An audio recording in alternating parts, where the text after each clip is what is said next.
Hey everybody, it's Mark again, and I hope that you're enjoying my videos. I hope that you're learning things, and that's why I post these videos. B, this video is going to come out in September sometime frame. It's because I've got my videos scheduled to where they come out every 3 days. I've got that many videos that I have done, and so I got people that, well, Mark, you need to schedule them to where they come out more often. And people complain that I schedule videos to come out every day or two or three times a day. And so, it's hard to please everybody. I could quit making these videos, but it gives me something to do, and I want to pass on my knowledge to y'all.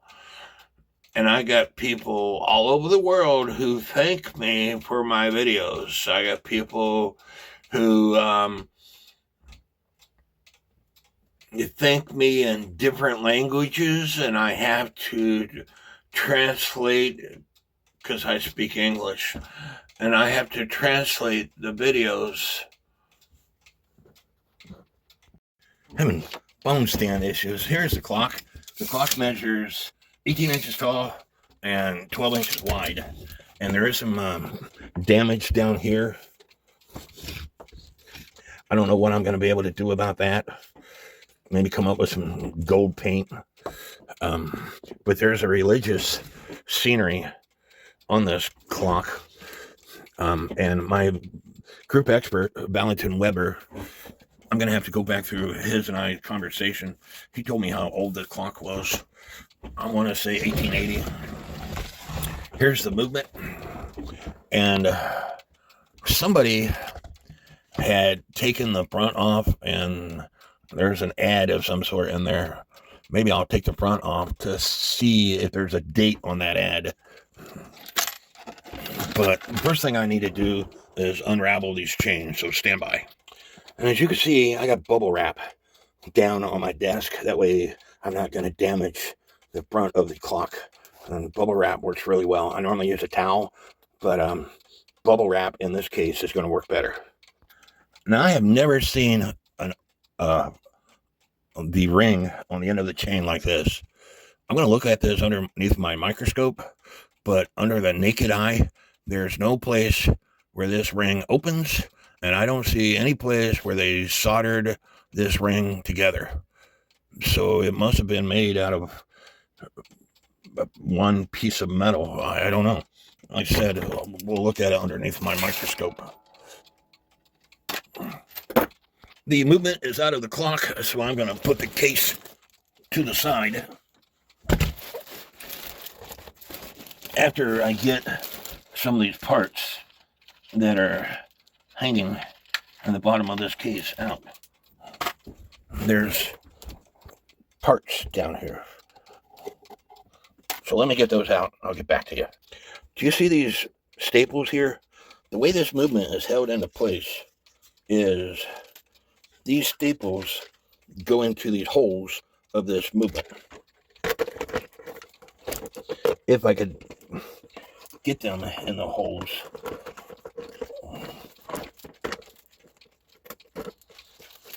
I'll do it later. But those staples go through the holes of the movement, and then a pin is put in through those staples to prevent the movement from coming out. So now I got the movement out, and I want to check it out. There's a string that goes through the case, and you pull on that string, and it pulls the lever out of the count wheel. And that is so if your clock is off, instead of taking the minute hand off and putting it where it needs to be, you just pull the string, and then you just turn the minute hand, the hour hand where it needs to be. Now, in this case, the hammer strikes going up. With cuckoo clocks, the hammer strikes going down. But with these Black Force shield clocks and picture frame clocks and clocks like this, the hammer strikes going up. And this clock only strikes on the hour. Sorry, this clock strikes every 15 minutes. It's made differently than every other clock that I've dealt with. This intermediate wheel has got 4 pins on it. And that intermediate wheel hits this lever over here, which in turn makes it strike.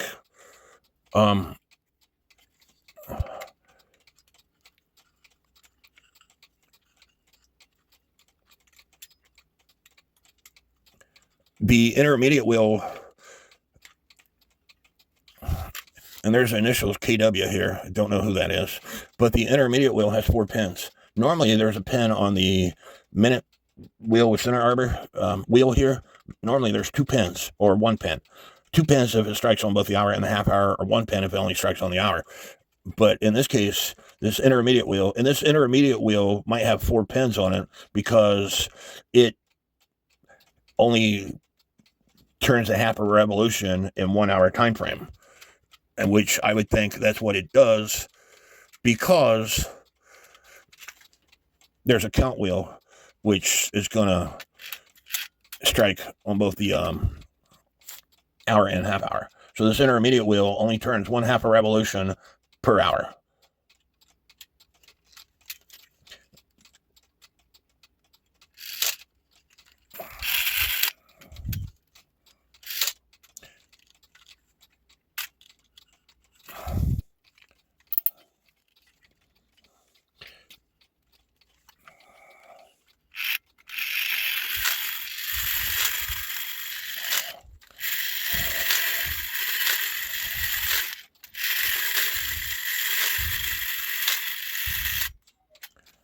So I want to check all this out and see what any issues are. And I'm going to tell you right now, whoever put this movement back together didn't do it right. The clock just went into warning, and you saw the hammer went up.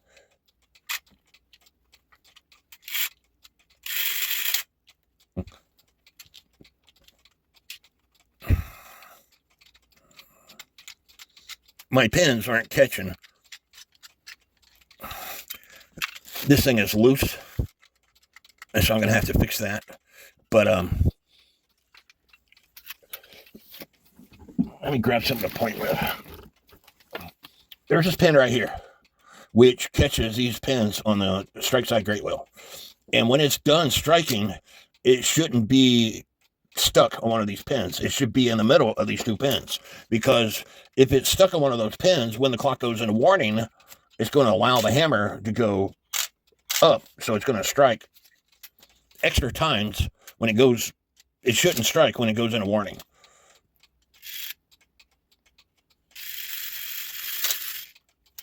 Let me get it to finish striking.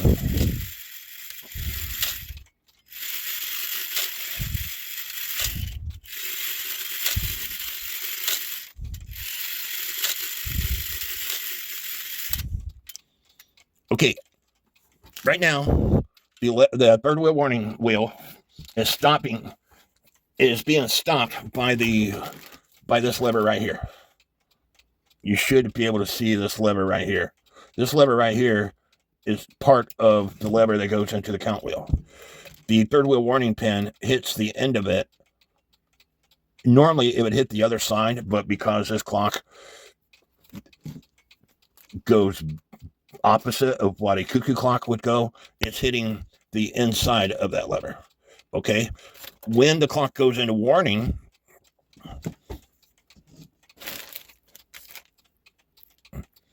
that third wheel warning pin is going to catch on this wire right here, which is part of this lever here. When I lift this up, you'll be able to see that wire. You see that wire? That wire is to the right of this brass lever, and there's a pin coming off that brass lever, which that wire lifts. But the third wheel warning pin will be caught by that wire until this lever drops, and that's when it strikes. But watch what happens when it goes into warning. It struck because, again, they put this clock together wrong. Right now the clock's in warning, but it just got through hitting the gong. And when I released this lever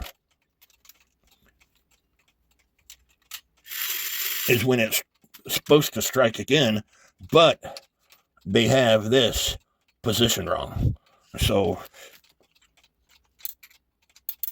the ratcheting system is working on the time side. The ratcheting system is working on the strike side.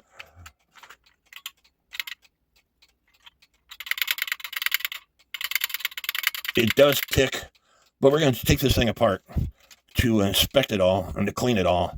And so the cool thing about these wooden plate movements is there's a nail right here that holds this plate in place. So I'm going to take that nail out.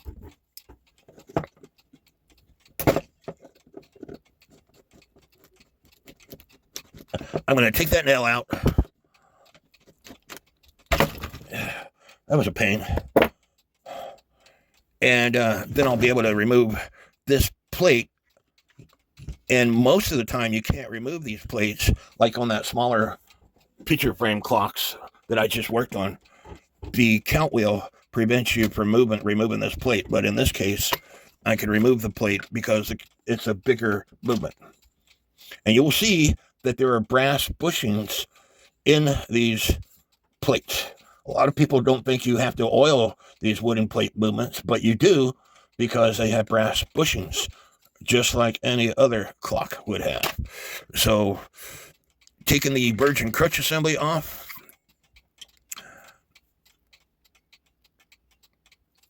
taking the escapement wheel off, and I'm checking the pivots and the lantern pinion to make sure that none of the wires are broken. This is called a lantern pinion. The picture frame clock that I just worked on, the second wheel pivot was broken, and I had to put a different pivot staff in it. Pinions connect to wheels, and that's how they work. Whether it's a lantern pinion or a regular pinion, they connect to wheels, and that's what makes them work. In order to take the great wheel off, I have to take all this stuff off.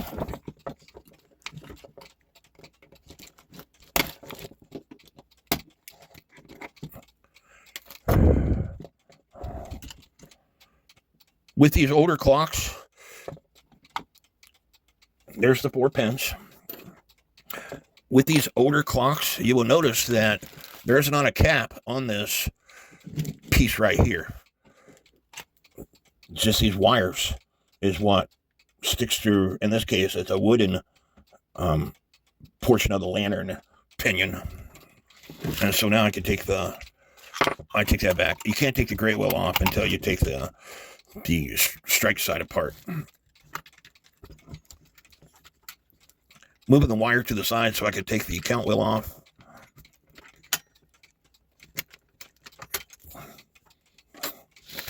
You want to make sure that you get pictures of how everything is in place before you start working. Pictures are your friend.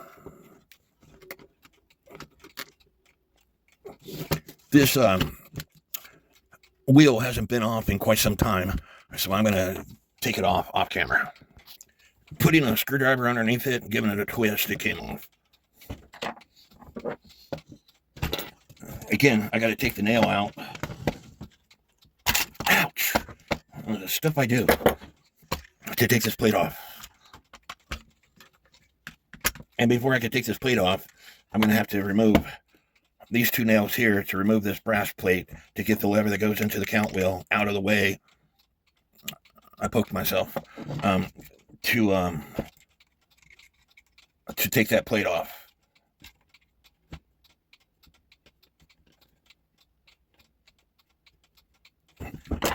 Let me doctor my hand. I'm going to take this off, and I'll get the plate off, and I'll get back. Now, you're going to want to take pictures as you go along, because unless you have an extremely good memory, you might not remember how this spring wire was connected to this hammer or how this wire was connected to this lever.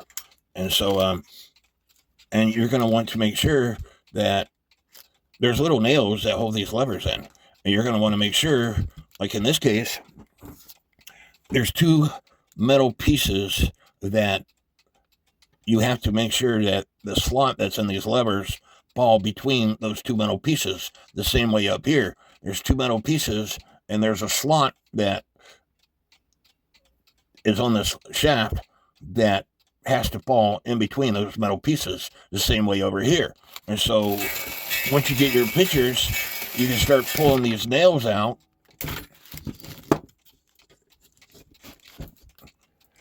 And you might want to take a piece of tape to put those nails in place.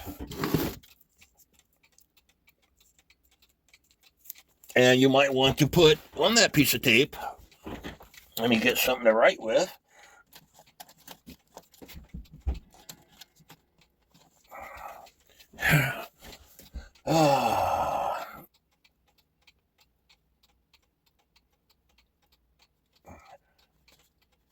I got blue tape. I chose the wrong tape. Let me get some masking tape.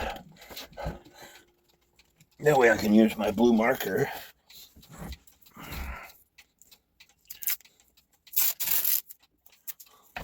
You might want to write on that tape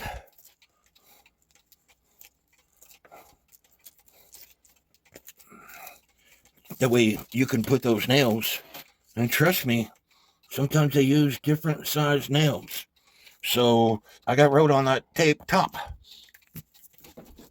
And this to me is the top. And so I should be able to take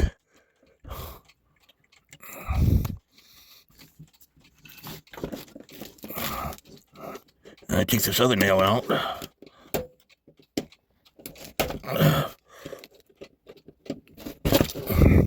And I'm going to put bottom.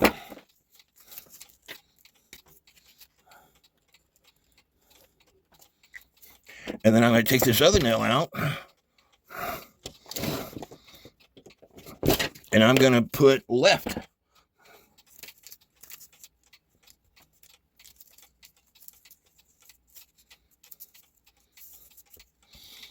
On that nail. That way you can put the nails in the exact same spot. I had one clock I was working on, and the nails, I got them out of order. And so,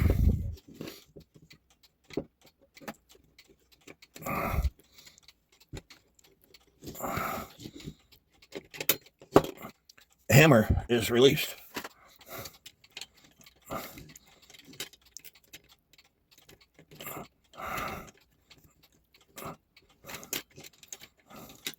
Let's see if I can take this lever out.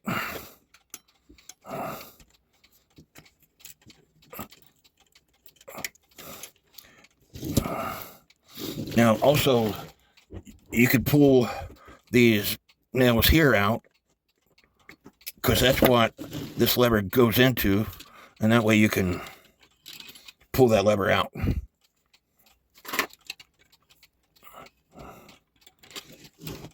You see, I'm having well, I'm not no more, but you can pull this nail out.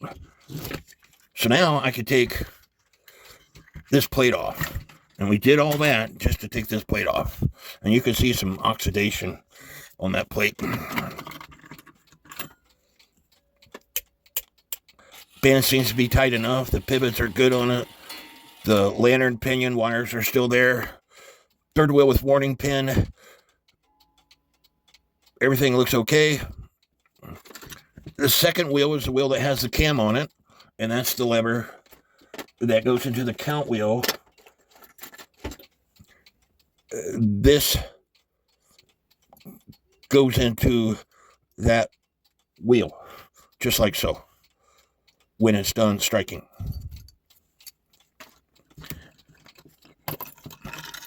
And the great wheel. And now I can pull the great wheel out of the time side. So now I'm going to put these things in my ultrasonic cleaner and clean them up, and we'll get back to you. I got my ultrasonic cleaner heating up.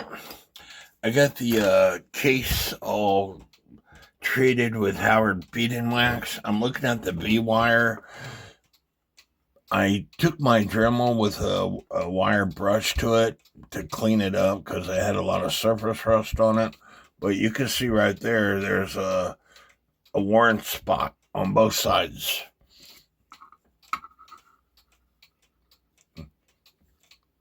It's right there also. I'm going to try to take my round tapered file and clean that up. If not, I'll replace in this V-wire. That worn spot will stop your clock. I got the flat spots out, but by the time I did, the metal was not that thick anymore. And this is the reason I didn't want to use a new V-wire. They're about half the size, but I'm going to use a new V-wire. As you will see, the metal is half the thickness, the top section versus the bottom section, so I don't want to use it. And this one kind of got distorted on me, and that will stop your clock. So, new V-wire it is. This would be known as what is known as the U-wire that the V-wire hangs on. And I can get my microscope to work. You will see there's notches in this thing. So I'm going to have to fix that also, or replace this wire, which looks like a number 9.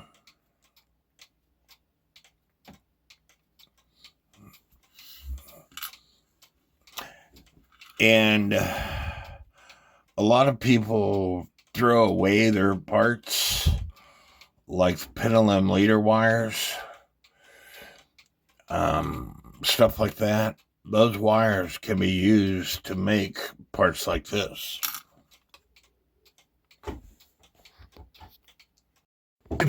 If you watch a video of me working on that clock, the pendulum leader wire, somebody had soldered it.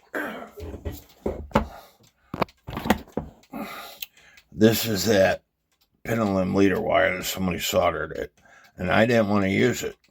However, I saved it.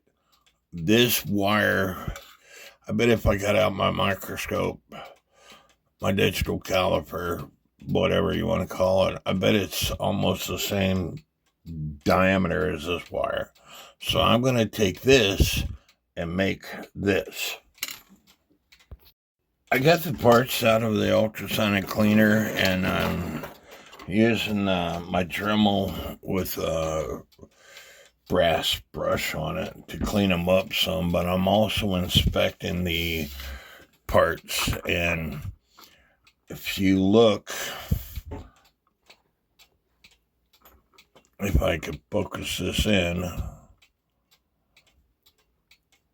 this lantern pinion has all kinds of crud, dried up oil and dirt and stuff in there. And so you want to make sure that you clean all that crap out. And so with a toothpick, I am cleaning all that stuff out. And there wasn't any space between these wires and the shaft when I first started. That's how much crud was in it.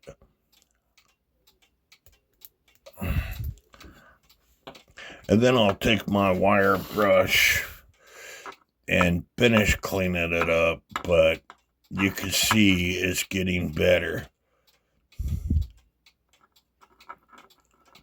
It's not supposed to have all that crud in there.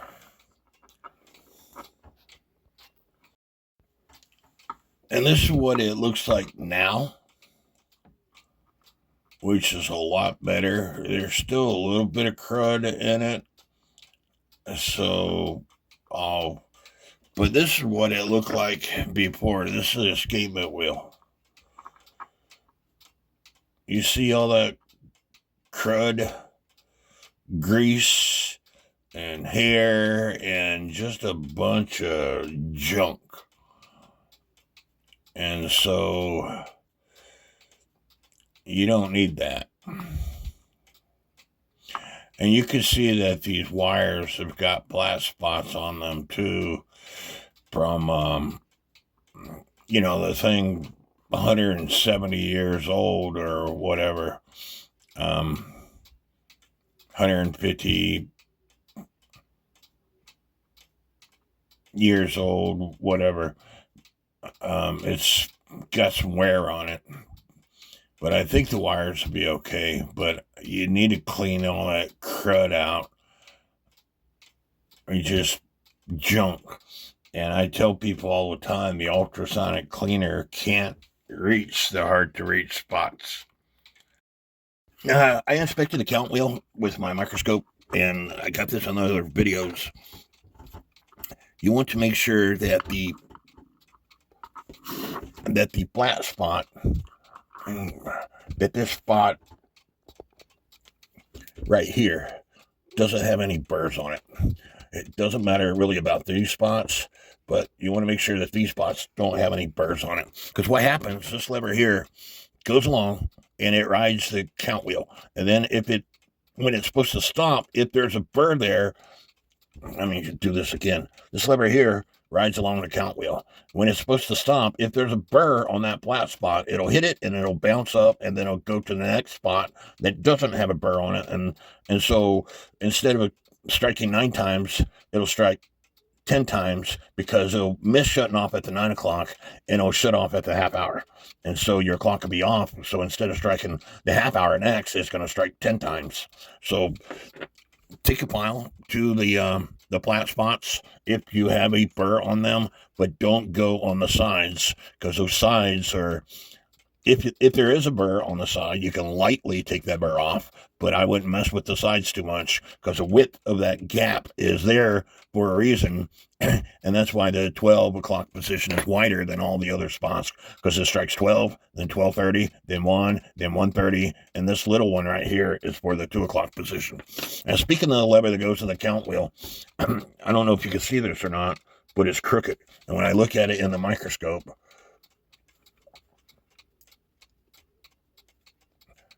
you see how crooked it is? And so I'm going to take my Dremel and make that black, because if it's crooked, sometimes it might hit properly and sometimes it don't. Also, you'll see now that I thought the video was gone, but it wasn't. You will see now that it's flat, straight across. The virgin crutch assembly, you will see here that over time it's been wearing this out, and on the inside. So I'm going to take my Dremel and touch that up also. So now I got all the parts cleaned up. I want to take toothpicks to the pivot holes. I still got to do that, and then it's time to put the movement back together. It works smarter, not harder. Toothpick in the drill.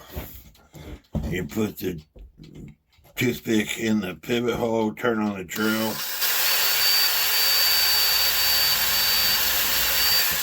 And push it through. And then go to the next one.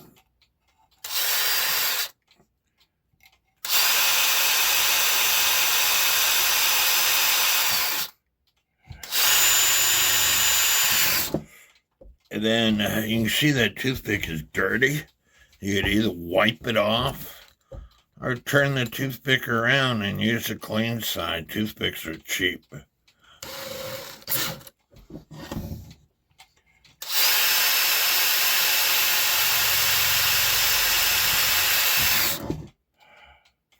And you keep on doing that until you're happy.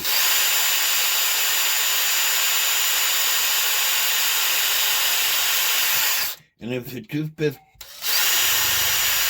breaks off, find a way to get it out and get a different toothpick.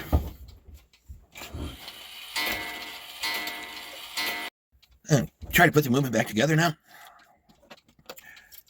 You got the, I got the parts separated, time side over here, strike side I'm working on. You got the great wheel in, and then the second wheel, and the second wheel has got the cam that this lever here fits in when it's done striking. So you want to temporarily put that lever in. Then the third wheel with warning pin. And remember I said that on this particular clock that it's backwards compared to a regular cuckoo clock. So the third wheel with warning pin, the warning pin is actually gonna hit underneath this when it's done striking. I gotta push this nail up some more for this lever to go in, so it kind of stays in place. I pushed it up too much. I need to push it down, put the lever on the nail.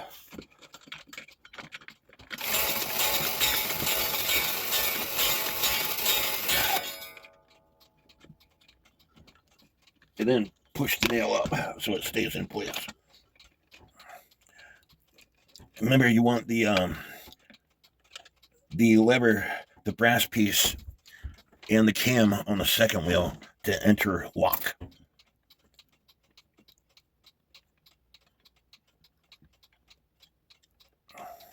And then the third wheel with warning pin. And it should be probably in the 7 o'clock position, the third wheel with warning pin. And I had to tighten up the governor pin. It was spinning too much after I cleaned all the movements parts. And the last piece is this piece, but it could go in, I believe, after I get this plate on. I want to get out some Rodico to keep those parts in place, so stand by. And I forgot to tell you, the important part is the hammer. The wire that hits these pins, it needs to be in the middle of these pins. So I'm just going to start putting Rodico down so the parts don't move on me.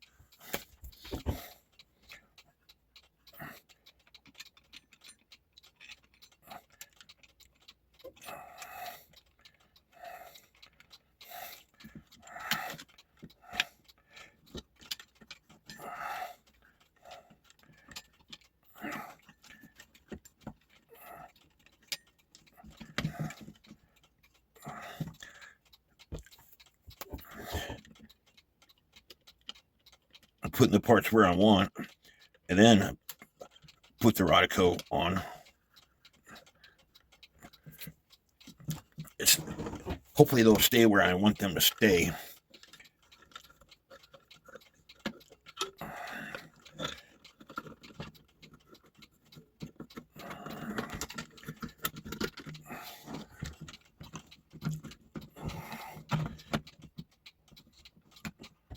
And I have to get the great wheel in its slot.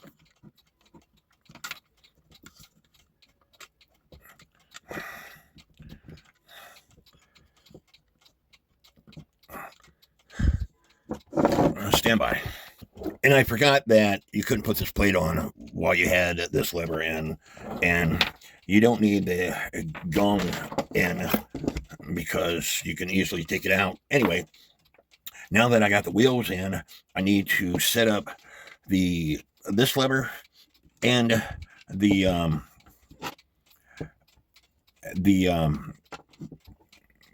third wheel with warning pin. I need to set up this lever with the cam and the third wheel warning pin. So I got this lever set up properly, and when you have to pay attention to which way you got to turn the wheels. When I pull on this lever, it's going to strike one time. And the brass piece is going into the cam, and the third wheel warning pin is hitting the inside tab of this brass lever. So I like doing it a few times. That is working properly. Now we can set up the gong, and I told you that this piece here has to be in between the tabs. And currently, if you look,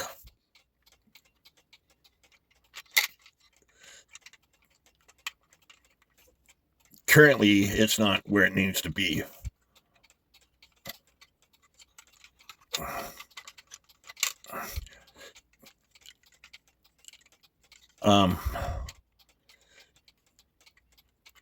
Actually, it might be where it needs to be because it's in between the two tabs, the two pins on the hammer.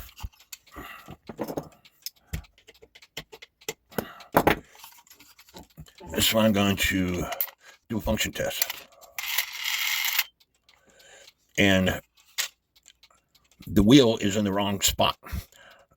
So I need to move the grate wheel and do it again. See, it's cocking, but it's not letting go.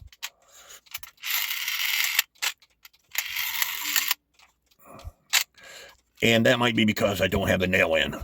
So I'm going to put the nail in and find out what happens. Putting the nail in didn't do a bit of good. It's off just a little bit, so I'm going to take my wire benders and I'm going to try to bend that up a little bit. The proper way would be taking this wheel and out and moving it one tooth, but it's a pain in the butt to do that. And you have to decide for yourself, you know, if you break something, you have to be willing to fix it. So now, the wire is exactly where it needs to be, which is underneath those pins versus, underneath the pins adjacent, in between the pins adjacent to it versus underneath the pin to the right. Before, this wire was underneath this pin, just barely, but now it's in between these two pins. So now it's working properly. So the next step is to put the lever that starts everything in motion, which is this lever, in place. And I told you that this wire here serves two purposes. It lifts up this wire that is attached to this brass, and it stops the third wheel warning pin when the clock is in warning. So keep that in mind when you put this in place.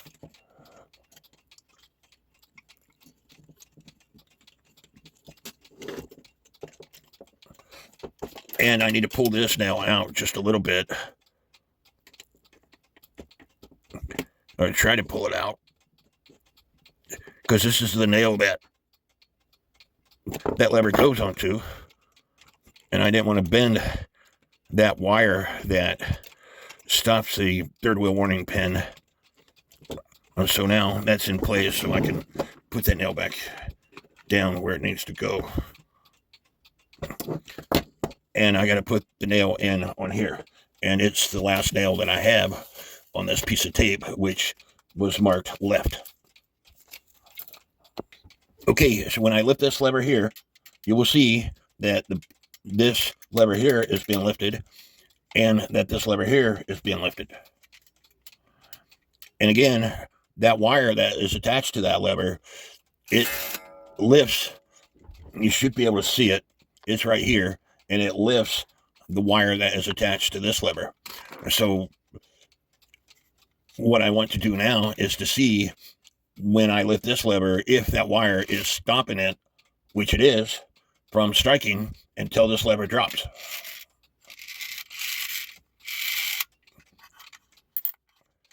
And do that again.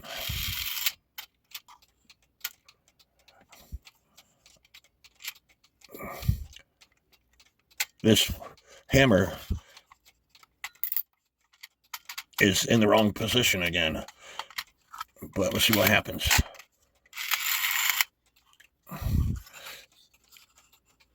It's doing the same thing it was a while ago. I need to bend that wire some more.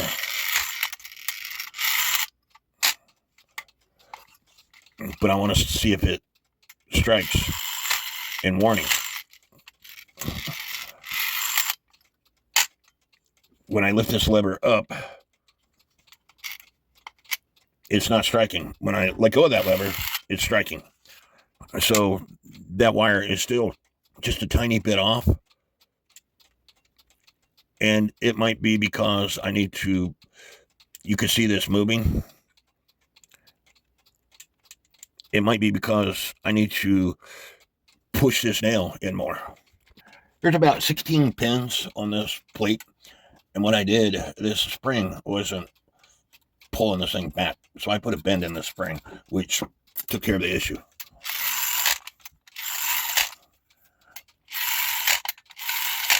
So anyway, the next step is to put the time side wheels on, and you want to make sure that this lever here is going up enough to lift the wire, which lifts this lever from the pins that. And this is the first time I've seen one of these clocks, and I've got several cuckoo clocks and black horse clocks in my house. And this is the first clock I've seen where the intermediate wheel is what lifts this up. Normally, it's this wheel that has the pins on it that lifts that wire up, but not in this case. It's the intermediate wheel. I remember me telling you, when you take this thing apart, you can't get the time side great wheel out until you take the strike side apart. Well, I got all this in place, but the time side great wheel won't fit in because the strike side great wheel. So even though I did such a great job putting all that together, I gotta take it all apart. So I got the time side great wheel in, I got all the train back together, and I did a function test, and it all works.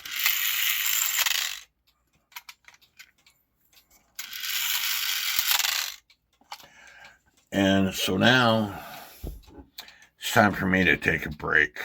I hope y'all are enjoying this video. Please leave me comments. Please give me a thumbs up. It hurts my channel when people watch my videos, but they don't give me a thumbs up and they don't leave me comments. And I've got people that contact me all the time asking for my help, and the only thing that I ask in return is to comment on my videos and giving me a thumbs up. And there's some people I'm gonna quit helping because they're like, well, Mark, it's a pain in the butt to sign into YouTube. You know what? It's a pain in the butt for them to contact me and spend hours of my time helping them out for free.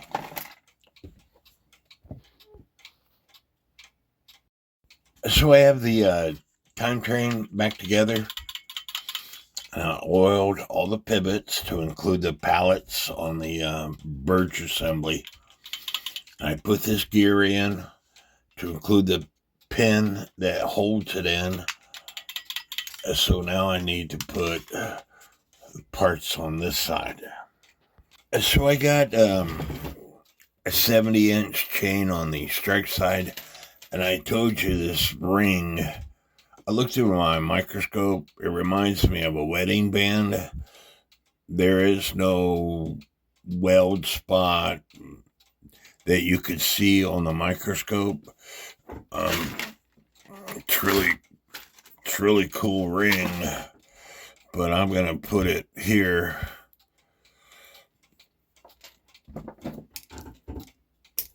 And I don't have enough chain. This other chain doesn't add up to 70 inches. But we're going to do a function test When this goes into warning, you should see the governor ban spin. You'll see this come up, etc. But it shouldn't strike. I don't know if you saw the governor ban spin. Now, when this goes down is when it's going to strike. Because right now it's in warning.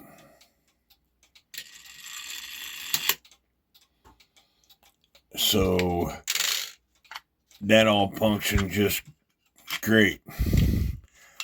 I put a pin in and it came out. I need to put it back in. I'm trying to clean up the case now. I think somebody painted this because it looks like it should have been gold.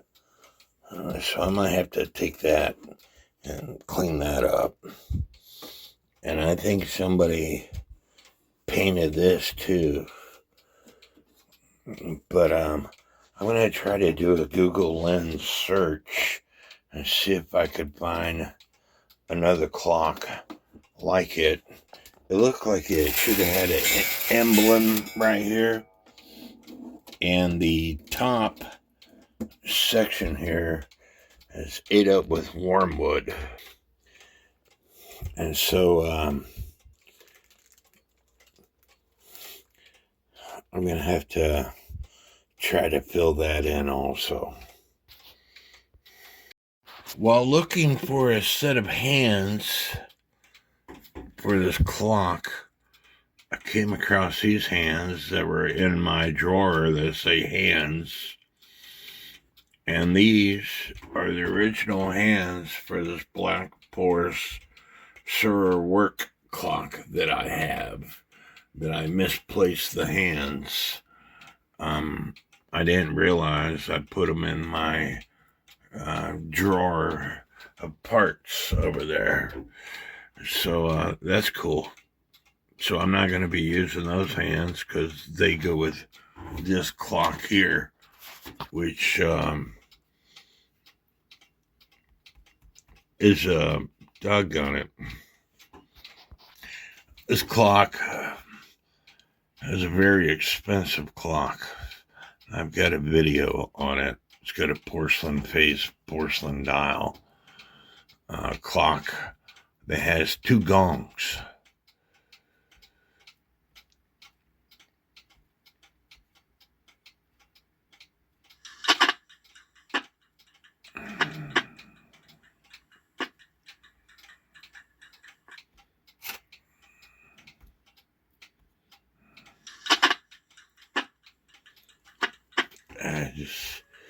The video I have is on my YouTube channel, but there's 2 gongs to it, and the way it's designed, it's supposed to sound like bees going off when it strikes.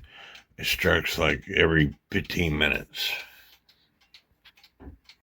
While looking for a set of hands for this clock, I came across these hands that were in my drawer that say hands. And these are the original hands for this black porous Sura work clock that I have. That I misplaced the hands.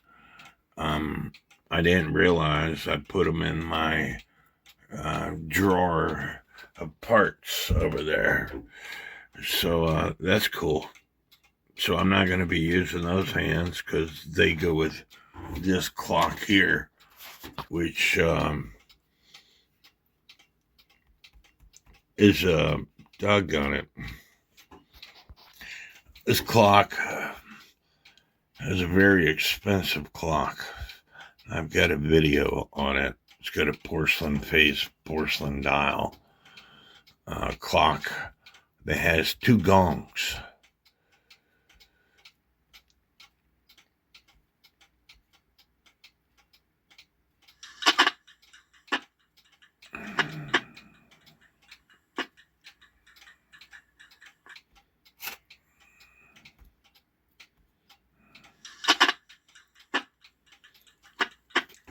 because the video I have is on my YouTube channel. But there's two gongs to it. And the way it's designed, it's supposed to sound like bees going off when it strikes. It strikes like every 15 minutes. And I ordered some hands off of Time Savers here a while back for the Black Forest or work clock and a few other of my Black Forest clocks. And unfortunately, what's available versus what you need is two different things. But I think I could use this Trident clock hands. It's not a Trident, but it looks kind of religious. This being the hour hand, I just got to take this bushing sleeve off and then drill out the hole more. And then, of course, with this, it needs a square hole. Using Google Lens search, I'm trying to find something similar to this clock, and most of them are picture frame clocks. There is one that is similar in size, but let me find it. This clock here, but it's a blinking eye clock and it's got a brass movement in it. So I sent my Black Forest group expert a question asking him if he could tell me the style of clock, what the initials KW mean on the movement, the age of the clock, and whether or not he could provide me with a picture of one, as this one is missing something or a couple pieces. And like I said, somebody painted the door, which I think it should have been unpainted. And I was going to show you a picture of his Facebook page, but I think that'd probably be violating his privacy. The man is German. He lives in Germany. He speaks, talks, everything, clocks. And like I said, he goes to museums all the time. And a lot of people will tell you that he knows his stuff. And he's probably in his mid to late 30s, early 40s, a lot younger than I am. Oh, almost gave you my age. I'm only 27. And by the way, while you're on Google Lens, if you type in extra information and press enter, it'll bring you up to what you're trying to narrow it down. And then when you select a picture, if you come over here to the right and come all the way down and say see more, it'll show you more pictures of what you're looking for.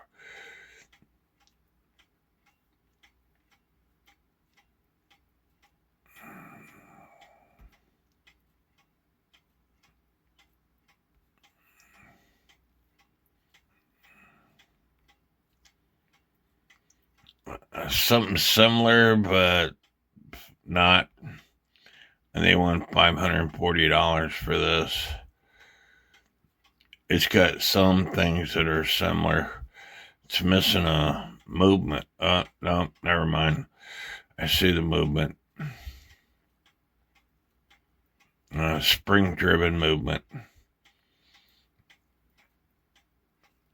They want $520 plus $92 in shipping.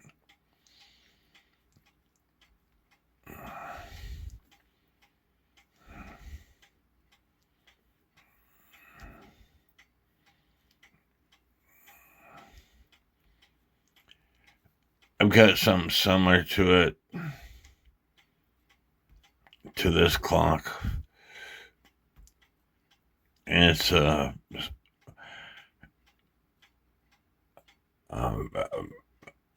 wooden plate movement clock.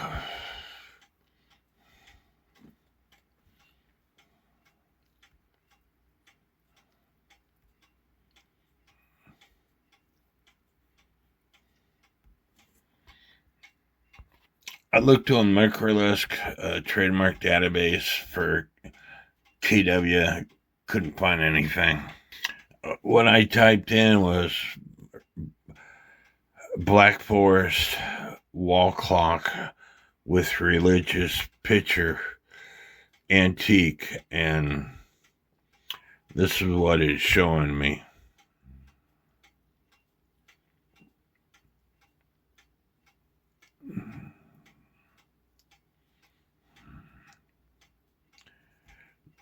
I don't see anything that is close to my clock.